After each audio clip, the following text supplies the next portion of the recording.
The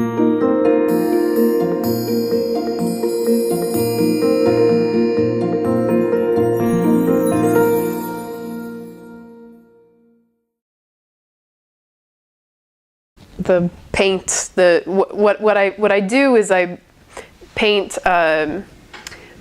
growing up the back of my leg, actually growing down, so sort of like roots of a plant, and then coming up the opposite side of my back, sort of like the tree part of the plant.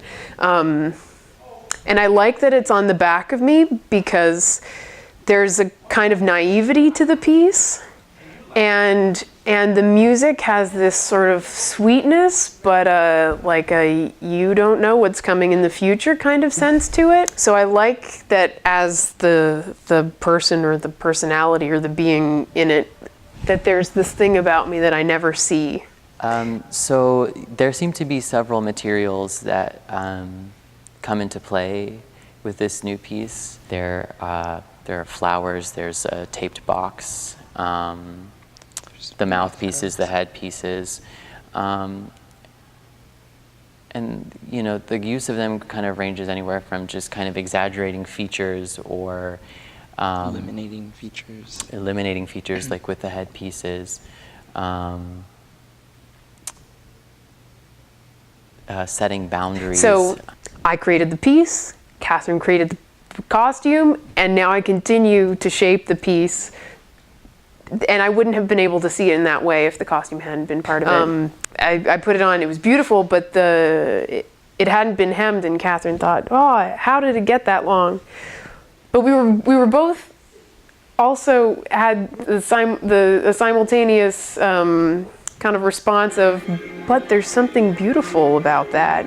It creates almost like a fog, or it feels like I'm dancing in a cloud a little bit.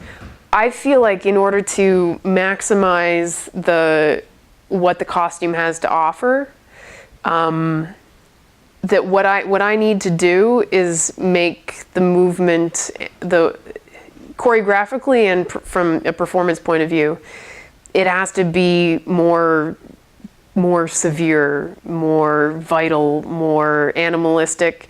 Because if the movement is beautiful and romantic and the costume is, it's like it's too settled and too finished. Also, we're playing with this idea of impermanence. So these materials kind of come and go, especially like with the flowers, they get destroyed, and the tape at some point goes away. So this idea that these things come into play and then they're not in play, they're valuable and then they're not valuable. So that's kind of another thing that we're trying to kind of interject and figure out is how do these things matter and how do they not matter at times.